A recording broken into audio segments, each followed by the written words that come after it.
মাত্র 10 মিনিট, কিন্তু এই 10 মিনিটের পথে যেতে সময় লাগে আধ ঘন্টারও বেশি, কারণ রাস্তার হাল এতটাই বেহাল।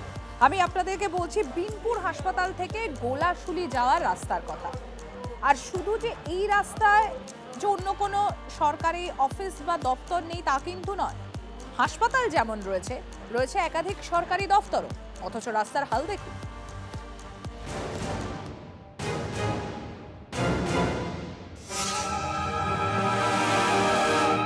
কবে হবে বিনপুরের হাসপাতাল মোড় থেকে গলাশুলি রাস্তা? পিচের আস্তরণ বলে কোনো বস্তু নেই, এই এবড়ো খেবড়ো পাথর এবং খানাখন্দে ভরা আছে গর্ত, সেই গর্ত রয়েছে। স্কুল যাতায়াতের জন্য খুব অসুবিধা হয়, হসপিটালে রোগী আসার জন্য খুব অসুবিধা হয়।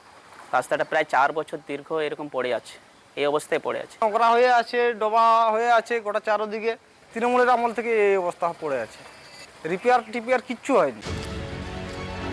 রাস্তার যা হাল, এই পথে যাতায়াতের নামেই আতঙ্কিত এলাকার মানুষজন। বর্ষা নামতেই কঙ্কালসার চেহারা আরো বেরিয়ে পড়েছে। পথে পিচের নাম গন্ধ নেই, শুধু বিশাল বিশাল গর্ত আর কাদা জলের রাজত্ব। অথচ এই পথেই পড়ে হাসপাতাল, বন দপ্তরের অফিস থেকে শুরু করে বিদ্যুৎ দপ্তরের অফিস, ফলে যাতায়াত করতেই হয়। পাথর আর কাদা জল চার সাইডে, যেমন মাঠে হাঁটছি না রাস্তায় হাঁটছি বোঝা যাচ্ছে না। একটা এমার্জেন্সি যদি পেশেন্ট হয় হসপিটাল নিয়ে যাওয়ার, এবার এই যে রাস্তার পরিস্থিতি আমরা কিভাবে নিয়ে আসতে পারি?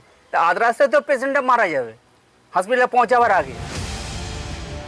এলাকাবাসীর অভিযোগ, তৃণমূল সরকারের আমলে বহুবার অভিযোগ করা হয়েছে। রাস্তা তৈরির জন্য টেন্ডারও হয়, কিন্তু কাজের কাজ কিছুই হয়নি। তৃণমূল সরকারের আমলে যারা কাজ করেছেন তারা অর্ধেক কাজ করে পালিয়ে গেছেন।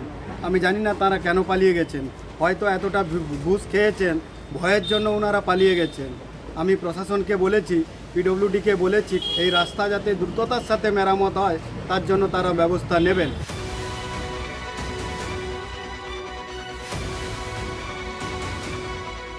তৃণমূল সরকার পেরিয়ে এসেছে বিজেপির সরকার, এবার এই রাস্তা কি তৈরি হবে সেই আশাতেই প্রহর গুনছেন বিনপুরবাসী। ঝাড়গ্রাম থেকে তন্ময় নন্দী, TV9 বাংলা।